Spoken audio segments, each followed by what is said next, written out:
Hello, I'm Sarah Leyland, specialist nurse and clinical advisor at the ROS, introducing you to this conversation about relationships and intimacy as part of our Bone Matters series. In this session, Denise Knowles, a psychosexual and relationship therapist, explores how living with osteoporosis and broken bones can affect personal relationships, how to access help, and the many positive ways that issues can be resolved.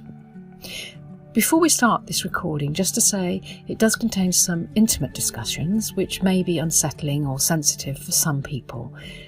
If it does raise any concerns for you, then you can find contacts and sources of help listed at the end of the session.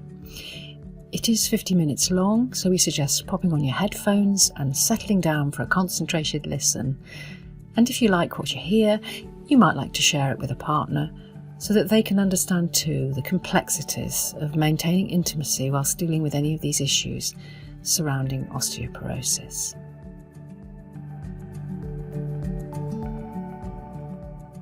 My first question was really, I'm assuming if you're diagnosed with a medical condition of any sort, it's going to have some sort of effect on how you feel about yourself and your relationship. Yeah, I think when anybody goes to their doctor, their GP or a specialist, they go because they're not feeling 100%. And actually for some, getting a diagnosis can be a bit of a relief. They can go, oh, thank goodness I'm not going completely potty here. For others though, depending upon what the diagnosis is, they can actually go from, oh, well, yeah, it might have been, to, oh, flipping heck, that's me, give me 2 years and I'll be in a box somewhere. Yeah. So there is a whole range of reactions and responses to getting that diagnosis, from relief to curtailing my life in a very short period of time. And depending upon how I feel about whatever it is that I may well have been diagnosed with, if I'm somebody that copes generally, I go, oh yeah, well, let's be sort of practical here and get all the help and the hints and tips and all the rest of it, share it with my family, get their support in, and that would be great. If I'm somebody that's a little bit, but I can cope, I don't really need anybody's help, then actually that can be a little bit more problematic. And a lot of the emotion that goes with any diagnosis can sometimes then get buried, and sometimes it can fester, sometimes it can cause more harm than good, because there's a tendency to be in denial or a tendency to sort of put yourself in cotton wool. It's a very difficult one to call. And I think also because osteoporosis being about bones being more fragile and breaking, that even if people getting really just a diagnosis that they're at risk, they've got a bit of low bone density or whatever, they immediately see themselves as someone who's just going to shatter at the first touch. So I guess that's where I think it's a little bit different, perhaps maybe like someone who's had a heart attack who thinks that if they have sex again they're going to have another heart attack. But I do think it's that potential to break which maybe I think particularly pertinent. It is, and I think when someone is given a diagnosis of osteoporosis, they say they can go from that, oh well, that's a relief, to that, oh, flipping heck, I don't even think I want to try and climb up the stairs, just in case. Yes. So if my partner is getting a little bit, well, do you think we could go and have a cuddle even? Yeah. They may be going, oh, not sure I want to get too close, or that angle might just catch something, Even snuggling up on the sofa might actually just be a little bit too much of a risk. Yeah. It very much depends on the person's mindset. Absolutely, and I think people talk to us often on the helpline about their fears so we talk a lot about exercise, and I was thinking when I was preparing for this that actually there's not a lot of, that could almost be a surrogate question half the time, because they don't ask about so much about personal sexual relationships, but it probably is the same answer, I guess, which is it depends how you feel, and you need to take it. And I think again, if I've been an active person and suddenly I get a diagnosis of osteoporosis, I'm thinking, oh, can I do the same kind of exercise? Will it be okay to exercise? And will it be all right to have that cuddle? Will it be all right to be intimate with my partner? Those little doubts can actually cause us to sort of get a bit tense sometimes, so we don't relax the same way we do. So we could potentially do ourselves more injury and harm without even realising it. So if I've been active, for sure it's a bit more of a shock, and perhaps I've got more questions to ask. And if I've been less active, maybe slightly more sedentary, maybe actually I'm sort of the sort of kind of person, well, maybe I ought to be doing some exercise. I wonder if I can regain some strength in my bones. How will the muscles actually help support my bones? What about the ligaments? So there's a whole range of different questions that they'll come up with. And the other thing I guess is that sometimes people come to osteoporosis gradually. They've had a number of these vertebral fractures. They've noticed their body's changed. They've got the curvature in the spine. They've lost height. They're probably almost feeling like, if they've got any sense of osteoporosis, that they're turning into this kind of caricature of an old woman, you know. I mean, that's often women notice that, the old crone kind of stereotype. So there's a thing about getting older, and body image is something we are very aware of anyway. So how that begins to then have an effect on relationships. And of course, if I'm, and I think about my mum in this instance, you know, when I was growing up, my mum was about 5'4", something like that. And sadly, when she died, she reduced down to 4'9" and something, you know, because of the curvature of the spine. And bless her, she became very, very sort of aware of how clothes didn't fit the way or they didn't hang the way that she liked them. And she in her head had this image of how she should look rather than how she did look. Which you get anyway as you get older. Absolutely. So let alone becoming a little bit shorter. I mean, it was great for me because I'm only 5 foot, so at long last I towered above my mom in that respect. But there is that. But again, going back to that idea of osteoporosis kind of creeping up on you. I know that when my mom first started to lose height, and she kind of said, oh, well, that happens as you get older, and sort of kind of made excuses for it. And so her fragility really actually didn't go noticed quite so much, and she, pretty stoic kind of lady, wouldn't have actually gone to the doctor just because she'd lost 1/2 inch in her height. So I think there's all of these indicators that, again, depending upon how you've your attitude to health and how you feel about yourself and your body image, for sure. If you've always been quite an elegant, tall kind of person, suddenly you're aware that you're not able to hold yourself, or you're fearful of actually straightening too much just in case, then actually, yes, it's going to have an impact not only on you, but how you relate to your partner, and indeed how your partner then starts to relate to you. And we do hear from partners, probably not as much in detail as they might like, but so as much as the person is frightened or fearful about what a relationship, what they can take part in, then similarly the partners are frightened of hurting and causing hurt. So I'm sure it could easily be another of those hugely unspoken. I think one of the things that I've noticed in couples where there's a diagnosis of something, and particularly something like osteoporosis, is that, and I'm going to be very stereotypical here, she will say, oh, you know, it's okay, I'm fine, don't worry about it. And he will be saying, I'm not so sure. And so there is a kind of a distance starts to evolve in the relationship. And if that's not addressed, if information isn't found out, then that distance grows. And touch is vital. It is absolute. I can't stress the importance of touch enough in couple relationships. And without that, if we're not also able to communicate about our fears and our concerns, then actually that distance becomes a bit of a black hole, and everything disappears into it. Including, of course, any children and closer relatives as well, who kind of say, well, what's going on between you two then? You know, oh, I mean, it's not for me to say, she's got to tell you herself, you know, and then it becomes this big thing that actually doesn't need to be quite so all-consuming of everybody's passion. No, absolutely. So that's a bit about the kind of how it affects how you feel and how you both relate to each other as a result.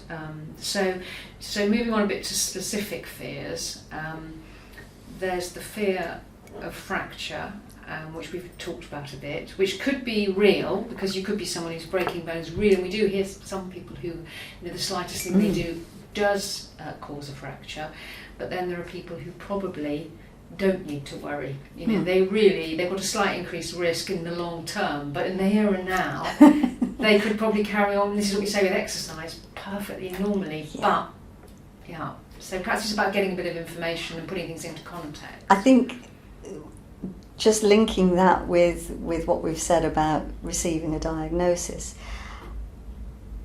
My experience has been that when people receive a diagnosis of some form of medical condition, they hear the word. So in this case, they will hear osteoporosis. They won't hear things like slight increased risk of, they don't hear that bit. So they jump straight to this osteoporosis. And I think one of the things that we've tended to do with a lot of the research and a lot of the information that we've got out there, people tend to read worst case things. That we're only interested in if it's sensational and awful somehow. What dreadful people, aren't we? But if we can actually hear increased risk or slight this, or maybe you should consider, then actually we're in a much better position to be able to help those individuals to actually manage their situation. And it is at that point, I think it's very important when you're going for a diagnosis to have somebody with you, because you might hear the word, the person with you will then hear all the other stuff and can then perhaps ask questions on your behalf if you're not in a position to do so. But I don't think it's ever too late to go back and ask questions. No. It's always important to do that. Yeah. I guess if somebody is truly breaking bones easily, when you've got you're really in a sort of established osteoporosis problems happening very repeatedly, that's when I guess one does need to seek some help. Yeah. And that might be really practical help about the best kind of way to have a relationship, particularly a sexual relationship, and there will be expertise out there. I mean, how would you suggest people approach that? Who might they see? What is there in terms of resources? Well, talking about sexual relationships or indeed intimacy of any nature, as I say, 27 years now in this job, I never cease to be amazed at how little people talk about their own intimate relationship. And so it's not an easy thing to talk about. And particularly if we get older, there are attitudes towards older men and women enjoying an active sex life. So if I've got concerns about what is possible, what's perhaps in inverted commas safe or to risk, and then I go along to my GP and sort of say I'm a bit concerned about your age, I'm being absolutely. Yeah. So one of the things, if people come along to talk to us at Relate, would be, well, great that you're still interested and that you want to. Now let's see how you can both best enjoy this, because taking into account what you said, Sarah, about the husband or the partner's fears, and it might not be a husband, it might be another wife, their fears may well be that actually I can't hold that person away.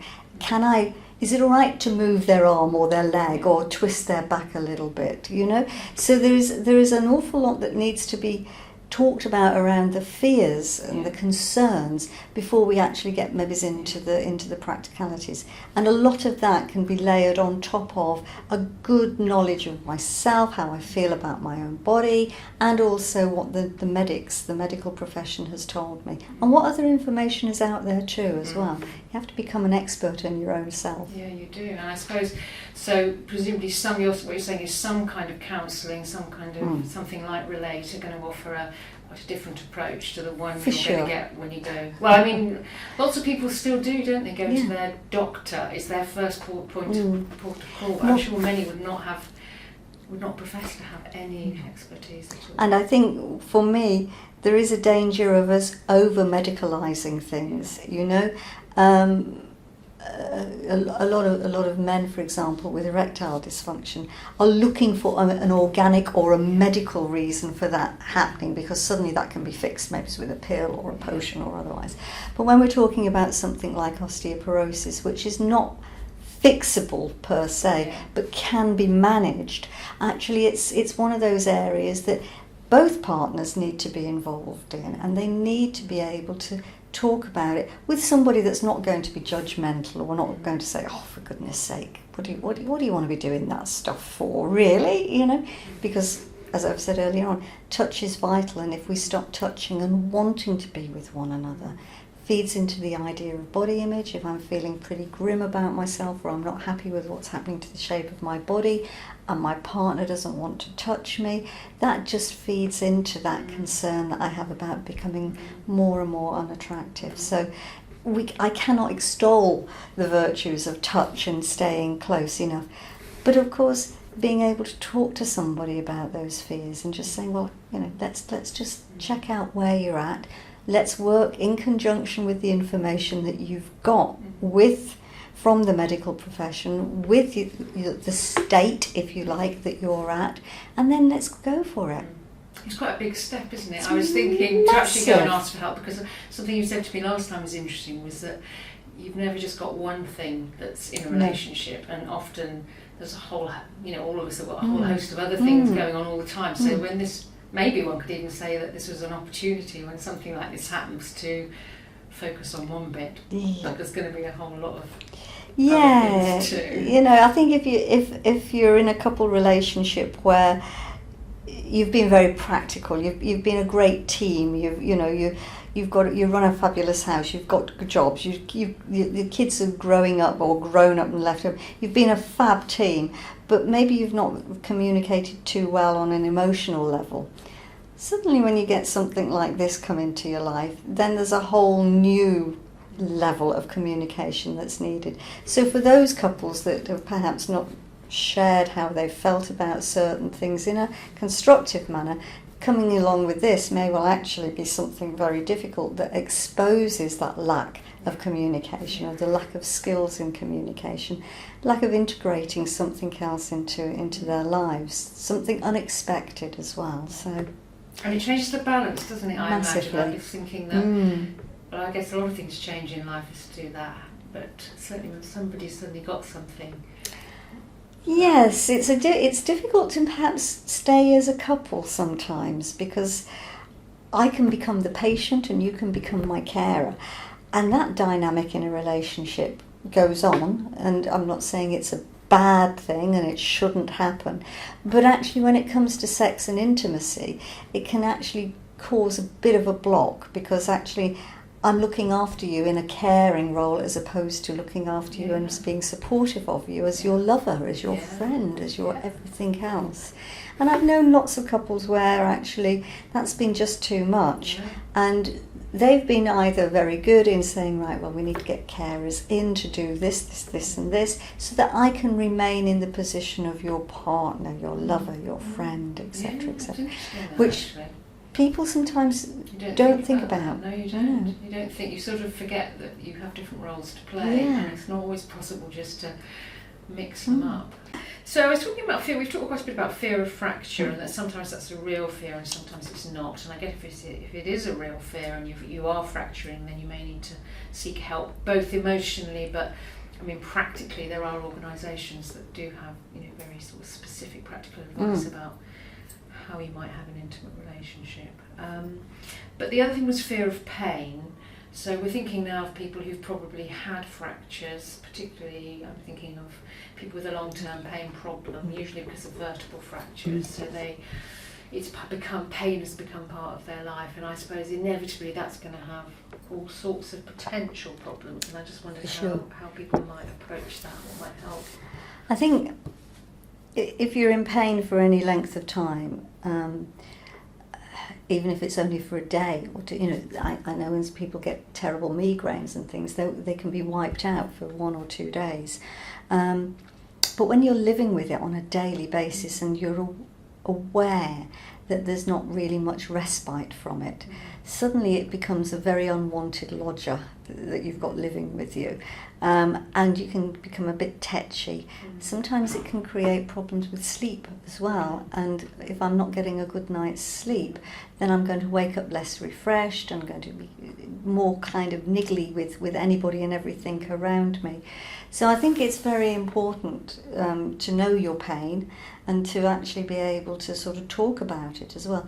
it's not an excuse. And of course, again, when I think about couple dynamics, I might have a partner that is kind of, wow, dear, you just work through it, you know, just go through it, you know, face it, and you'll go through the pain barrier and everything will be all right. It's understanding that it's a different kind of pain, and it's a pain not just on its own, but it's a pain mixed with the emotional fear of further pain and further fracture. It's not just, I've bumped my knee and yes, it's sore and it'll, you know, in a few hours it'll go away, or in a few days it'll go away. This is forever, and it potential for worsening as well. Gosh, that sounds doom and gloomish, doesn't it? But I think if you know your pain and you can do what you can about it, but recognise that you are going to be tired, that people get tired, get tetchy, and not make excuses for that, but do what you can. It's not always possible just to take a nap or to do less, but it is possible to ask for help. And I think that's also very important within the family context, you know.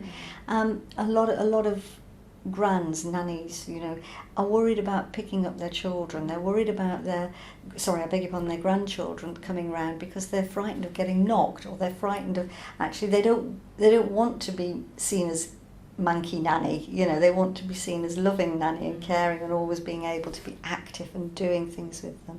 So this pain, living with it and getting very tired, can actually have quite a profound effect, not just on partner relationships, but relationships all around, especially if you're going to work as well, because a lot of people are still working with osteoporosis. Yeah. And I think also feeling that it's relentless, and one of the things we talk to people about is it's not hopefully going to go on forever. But I sort of imagine in a relationship it's very easy to almost get into a habit of not spending, you know, if someone's in pain, then the pattern becomes that you don't have any intimate relationship, or you don't have, and then that just becomes, it's established, and it goes back to what we were saying about this void, this big black hole that evolves between the two of you. Doesn't get talked about, and suddenly I start making assumptions about what's going on for you, and you make assumptions about what's going on for me, and we never quite get to that point of, well, what is going on for you? Help me to understand. And I'm not expecting partners, or indeed perhaps counsellors, to be uber empathetic, but actually just getting a flavour of what someone living with osteoporosis and the levels of pain might be going through, so that you can actually sort of go, whoa, I don't know what to say right now, but yeah, I can see it's really bad. You know, you can't fix that, but you can actually sort of get alongside somebody and not add to their distress by, oh, for goodness sake, or being distant. It's interesting because I had never thought about people coming to get some help at a time like this. Do you have people who come and seek out some help when they get a condition? I think relationship counselling is one of those areas that people imagine they go to when they're arguing an awful lot. That's right. When everything breaks down. Or whenever one or other of them's had an affair, or there's been a major life event. And of course what we don't do is think about osteoporosis, or indeed any other chronic medical condition, as being something that's rather major in people's lives. So of course it's going to affect the dynamic. I've been fortunate in being able to work with some lovely people who have actually recognised, mainly through the lack of intimacy, I have to say, not through anything, not because they're arguing or falling out, but because actually we can feel ourselves drifting here, and we don't like it, you know. I've been fortunate to work with some of those couples, but it's not, I think, the first on the list of things to do or help to seek. No, and probably the danger is that if you leave it too long, then it's going to be a lot harder to come back. At Relate, we're always saying, please come sooner rather than later, because as you quite rightly say, Sarah, it's so much, I'm not going to say easier, but it's more likely that we're able to sort of get things changing in a positive way if we know it hasn't got so bad that we've got a lot of hard work to do. And actually something that you don't recognise, is it? You think about, am I getting the pain relief that I need? Can I manage with my day-to-day activities? And not always think, oh, my relationship's something that's falling apart here. No. Or even thinking there's anything you can do. I think that's what's interesting. So presumably you see people for a set amount of time, or it very much depends. Some people will want to come along. One of a partnership will want to come along and talk about it, and the other one might think, and again it goes back very much to what has influenced people. It's our problem, we should keep it private, if we should be able to work this. Lots of shoulds and oughts, and at a time, it always fascinates me, at a time when actually I don't know, this is a whole new area for us as a couple to be exploring. So I should be doing this and I ought to be doing that. Well, hang on a minute, you've never been in this situation before, so you don't quite know what you're dealing with here. So that's worth exploring. And it might well then be, yes, you could do this, as opposed to you should or you ought. That shoulds and oughts are very judgmental, I think, and put people in a very tight spot. If we can open up some coulds and would you, then actually it gives people the space to explore and to actually be real. And being real, I think, is very important. And do you always see people in couples, or would you see someone? Because sometimes you often hear, don't you, he won't come. Or indeed, increasingly, she won't come. Yeah. It's the ideal, but if you do work, sometimes just to work.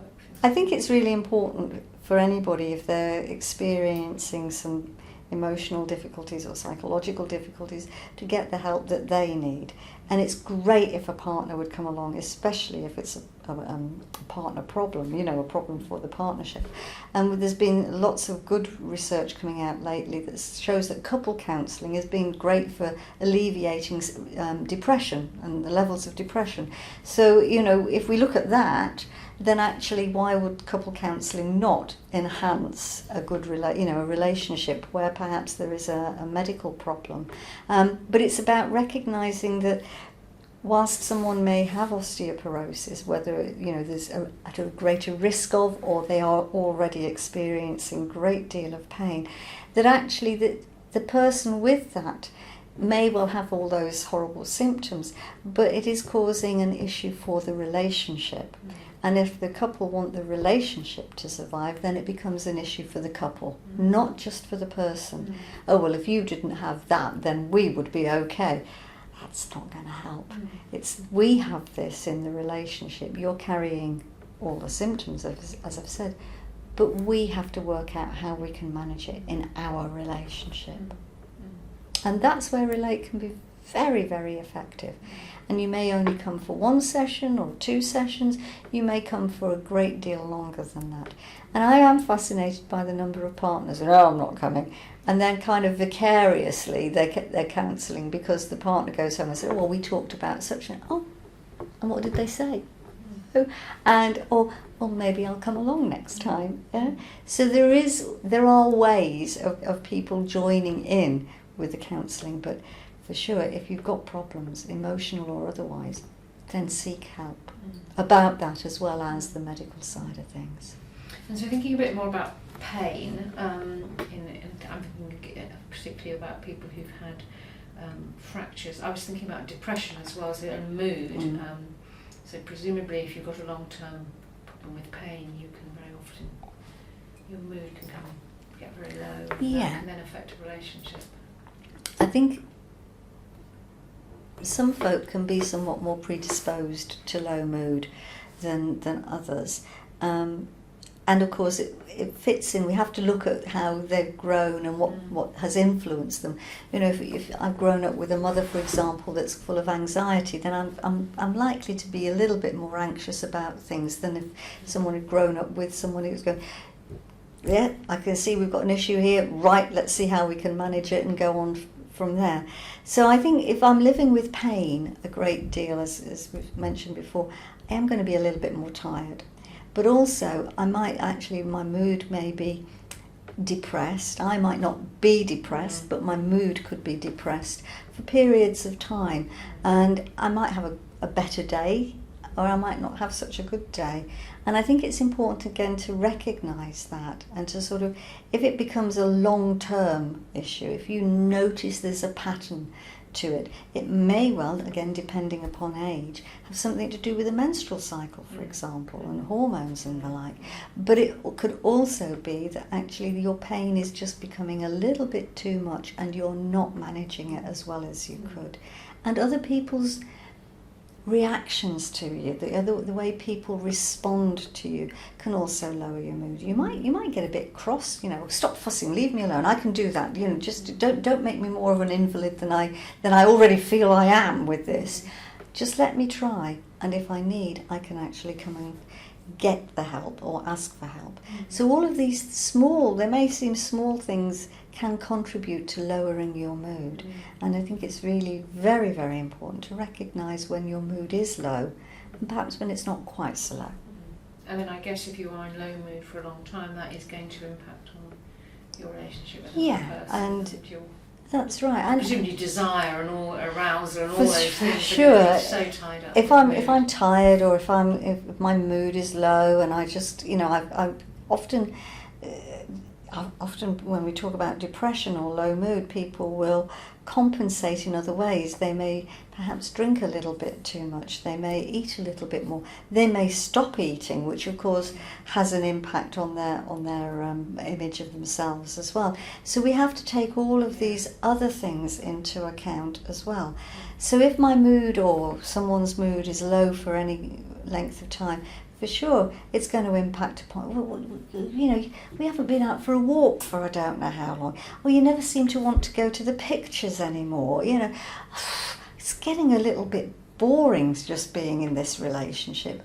All of those kind of things can have a massive impact upon a partner, children, and of course the relationship. Absolutely. So when you're talking to someone who perhaps, going back to the long-term pain thing and having a physical relationship, are there any things that people can do to help practically? Yeah, I think when we talk about intimacy and long-term pain, obviously the person with the pain knows where the pain is, and of course with osteoporosis they may get a pain somewhere else another time, so they've got to actually be able to share that with their partner. And on a practical level, there's something about just learning how firm or gentle a touch might need to be, and I think that comes through experimenting. And if I know myself that actually touching this part of my body lightly is okay, but if I'm a little bit firmer with that, it causes me some pain, then I need to give that information to my partner. And it's that assumption, isn't it, that someone knows all the time? Precisely. And certainly in sex therapy, one of the things that we're wanting people to know is to learn about not only their partner's body but their own body as well.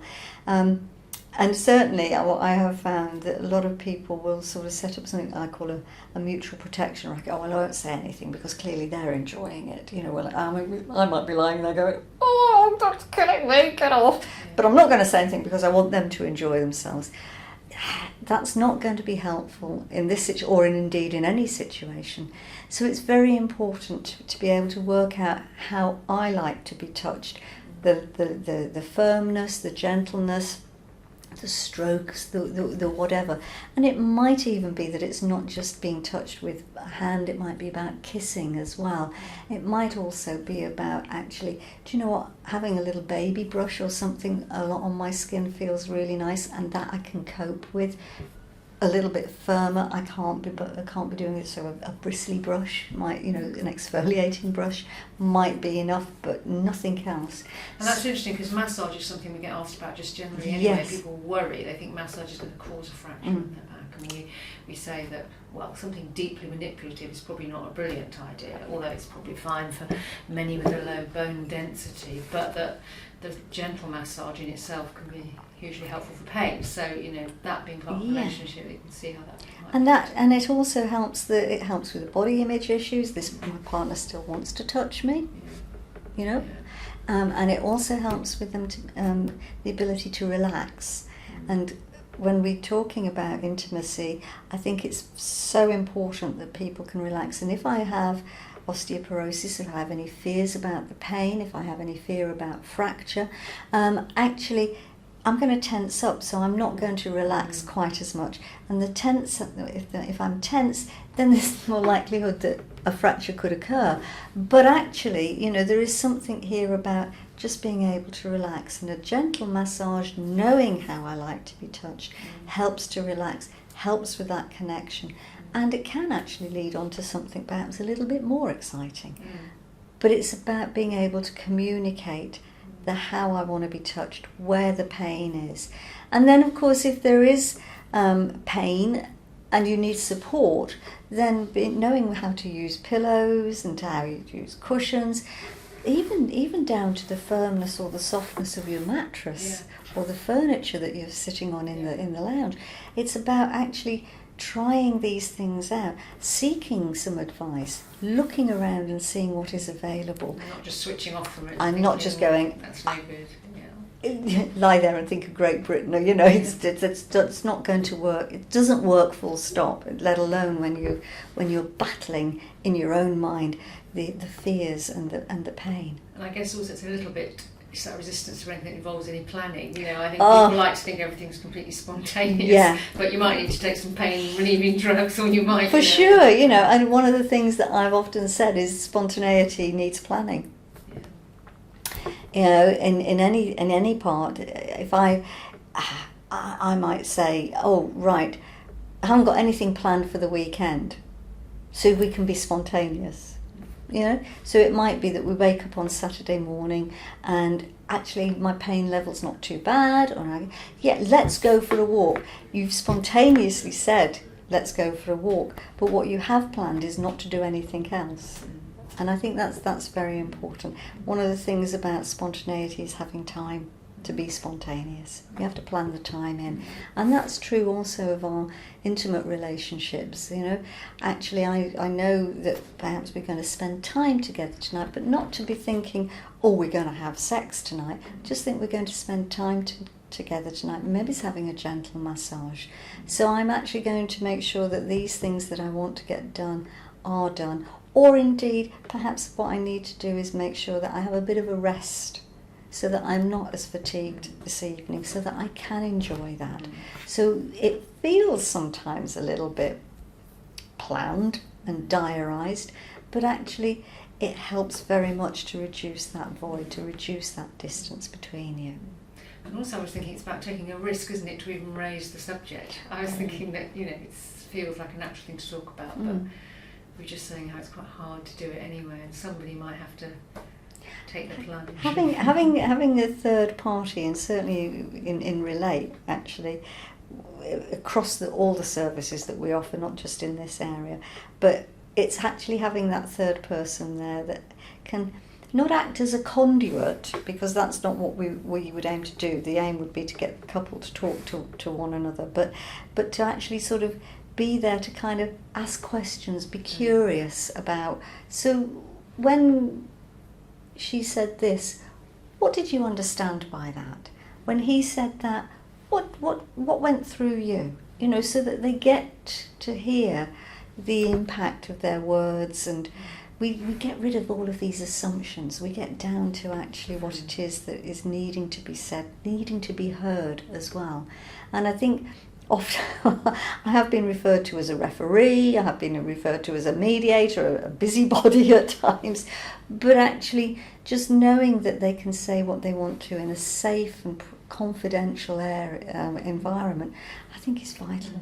And sometimes someone who doesn't actually know you or isn't, you know, involved in the rest of your life is probably pretty helpful. It's confidential. It is that confidential, non-judgmental, neutral, you know, because counsellors are not about to say, well, you've got to stop doing this because actually, you know, that's not fair on her or on him, because immediately it appeals to the couple that you've taken a side, and that's not helpful either, because they're already on two sides of a fence, and what we're trying to do is to get them to actually see what is on each other side of the fence. And I think with osteoporosis, I mean, on the helpline we get asked, what can I do, what can't I do, what's safe, there's very few rules around it anyway. There isn't a lot of, even after a fracture, what you can't do. I think the only one is hip fracture, which I think is something perhaps we might just need to make the point that you know, when you've had a hip replacement, then there are going to be some very specific things you can and can't do. But actually with vertebral fracture, it's a lot about what you feel comfortable with. That's right, and I think, you know, with any fracture and with osteoporosis, there is a lot of information out there. You know, we're learning all the time, which is fantastic. But there's also lots of information out there with arthritis cares and even down to when we talked about heart attacks and all the rest of it. You know, there's a great deal of information about when could I start doing something else. Your body, my body, is mine, and it's going to heal and repair at different rates to somebody else's. So there's no one, this is what you do, when you do it, and how you do it. I think that's even more so with a vertebral fracture. Exactly. And people are frightened because they think a vertebral fracture is all about, you know, the broken backs and paralysis, and we often have to explain that it isn't about that. No. It's a stable thing that's happening to your bones, and therefore that can be reassuring, and it gives you permission to, as you say, do as you feel you want to, I suppose. And I think that word there, Sarah, is so vital. It's that reassurance, and it's not a weakness to seek that reassurance. You know, you're more likely to do yourself damage if you don't seek the reassurance. If you don't seek I'm sure it'll be okay because I read this somewhere and that would. But you are unique, and therefore you need to find your own unique way through that. And I think sometimes doctors are so keen to get you to take medication that they can sometimes paint a very bleak picture. Yeah. And it's they can not. give a lot of cautions, which probably not. Osteoporosis. We do speak to women occasionally who've got osteoporosis in pregnancy, which is a rare problem. When bones break around the time of giving birth, usually gets better and usually is fine. For them, I think the issue is often they might be put on a medication which you can't take if you're going to get pregnant. So that's one for them that can be an issue. The whole thing then gets, the question might be, you know, are you planning to have another child? Because if you are, we don't want to put you on this now. Or, you know, so and there's a lot of uncertainty around that. So and it's that uncertainty, you know, that creates a lot of the anxieties and fears. And I think when I'm given a diagnosis of something, I suddenly become very uncertain and doubt. It could be that my whole body is actually about to let me down here, you know. Oh my goodness me! And so what I do need is a little bit of hand holding. I want to be given options about my own care and how I go about that, but I do need someone that's going to be reassuring, but also quite professional and saying, yeah, these are the things. But you know, at the end of the day, it has to be something that works for you. I mean, people might wonder if osteoporosis drugs have any impact on how they feel or their libido or anything. I don't think there's any particular issue with any of the drugs except maybe the hormones, which are going to be used occasionally in younger women. I think when we take any medication, prescription, over the counter, or perhaps we self-medicate with other things, there's always the possibility of side effects. And again, this is what I think is so important, to come back to knowing what my body is, how I feel in myself. Because if you're given a medication, if you're given a prescription, and it doesn't sit with you, go back. You know, you don't have to kind of accept that this, and it might be that there is just something else that you need to talk to somebody, to be reassured that, you know, yes, this is a side effect, but, you know, how do we manage that again? What do you want to do about it? So there's something about, when it comes to libido, recognising that this is my different pattern. And it might have absolutely nothing whatsoever to do with the drug. It's easy, isn't it, to latch onto a drug. Well, it only happened when I started to take this. what did you start taking this for? Well, I wonder actually if having a diagnosis of osteoporosis may also have something to do with it. Maybe it's nothing to do with the drug, but maybe you're anxious about getting into a position. Maybe you're anxious about finding the time. Maybe you're worried about the fear of pain, the fear of fracture. All of these things are going to kind of just dampen your libido a little bit, you know, so it may have absolutely nothing whatsoever to do with the drug. Yeah. No, and I think I've been thinking, because we've been doing this, preparing for this interview, I've been thinking how few times, over all the years I've worked on the helpline, people really, even though we have very trusting kind of conversations, how few times people actually do broach these subjects. They don't talk much about their relationships, never mind that. No. Relationships, so. I think I find that, you know, I'm not surprised to hear that for starters, but at the same time, I think what we've done is we've very carefully compartmentalized an awful lot of stuff in our lives, you know. So actually, there is something about, well, this is a medical issue, and it kind of gets a little box put round it, and nothing else is going to touch it. And then, you know, oh, this is an issue of intimacy. Oh yeah, but actually, oh no, that's sitting next door to osteoporosis. Oh, it's nothing to do with osteoporosis. It's everything to do with intimacy or family or whatever. This aside, there's a lovely, I don't know if you've ever heard of a chap called Mark Gungle. If you put in A Tale of Two Brains, it will come up, and there's the whole 2 hours that he does, or there's a kind of a 5-minute bit, and he talks about the difference between male and female brains. And one of the things that he talks about in the male brain is that it's all full of little boxes, and the boxes don't touch or anything like that, whereas the female brain's doing, you know, like the internet superhighway. And what happens for many when we get a diagnosis is that actually it gets put in a box, and there it stays. And it can either be ignored or it doesn't touch any other part of our lives. And I think that's where we have to recognise that talking to someone, counsellor particularly, a helpline person, this is going to affect across the board. It's not just necessarily osteoporosis. It's actually going to have a little trickle into your relationship with your partner, maybe people at work, maybe grandchildren or children.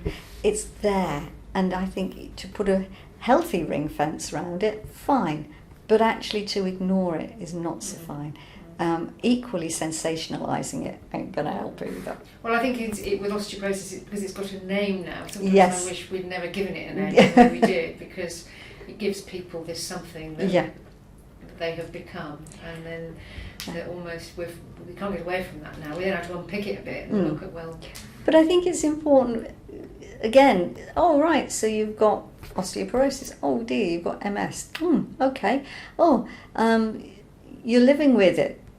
It's not who you are, it's part of you. It's not, you haven't suddenly become osteoporosis. You are a woman, or indeed sometimes a man, living with osteoporosis. It's not who you are. It's how I, as a person, actually welcome, that might sound a bit bizarre, osteoporosis in. If I'm always ignoring it, pushing it away, or I'm actually going, hey, yay, I have osteoporosis, therefore my life will be, that needs challenging a little bit. I would say to anybody who gets or receives a diagnosis of osteoporosis, ask the first question: what does that mean for me? Yeah. You know, just really put it on. Oh, well, I wasn't expecting. What does that mean for me? Exactly what does that mean for me as an individual? I think that's why the helpline is so useful, because people get a different perspective on it. But maybe if that is resolved, then they can go forward to have a more healthy relationship. Yeah, I think so. If they feel better about themselves. I think if they've got information, if they're informed, what they do with that information can also, part of the difficulty nowadays, isn't it? There's so much information out there, and people can read themselves into places where in actual fact what they simply need is factual reassurance. Yeah. Yeah. Practical stuff. Yeah. So really, on a scale of where are you, okay? And then is that getting better? Is that not getting not improving for you? So maybe in some ways the information we give can have a drop-off effect onto relationships, even if people just feel more informed and more. Yeah, and I think asking the question, so how much of this have you shared with your partner? What's your partner been saying? So that we kind of involve the man. It's almost as if people need to be given permission sometimes just to have those conversations. Because it's interesting, I go back to this thing about not talking about their relationships, but maybe, as you say, there are other ways to help. But I hope that people might feel a bit more able to at least tackle some aspects. Yeah. That it's okay to I think talk about it. That's exactly right, that it's okay to talk about it. My mantra tends to be talk and talk a bit more. But it is okay to talk about these things that have been and continue to be. I mean, sex, for example, is still a taboo subject in many sexual. We're surrounded by it. I think we touched on this when we spoke on the phone, didn't we? Surrounded by it, and yet.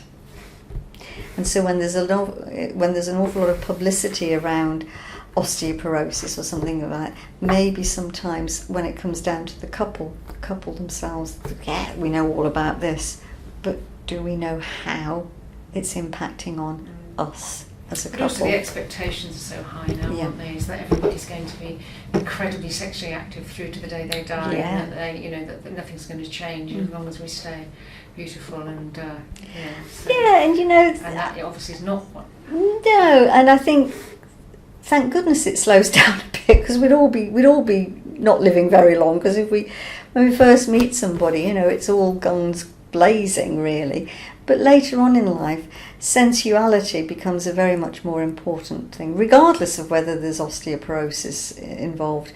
And I think when someone has osteoporosis, then that sensuality becomes a very much more important part of intimacy, rather than just having sex. Learn how to make love. You may never have done that at all through your relationship. Big difference. We hope you found this discussion useful and relevant, and that you feel informed and supported around some of the issues explored. If you have any further questions or concerns and you feel you need more help, we would encourage you to find out more on the Relate website. Relate is the relationships organisation. We based the topic for this discussion on the feedback and questions we have received from our service users, but we would really value your feedback. So do let us know your comments by filling in the survey in the description alongside this recording, and it will help us shape the rest of this series. Thank you for listening.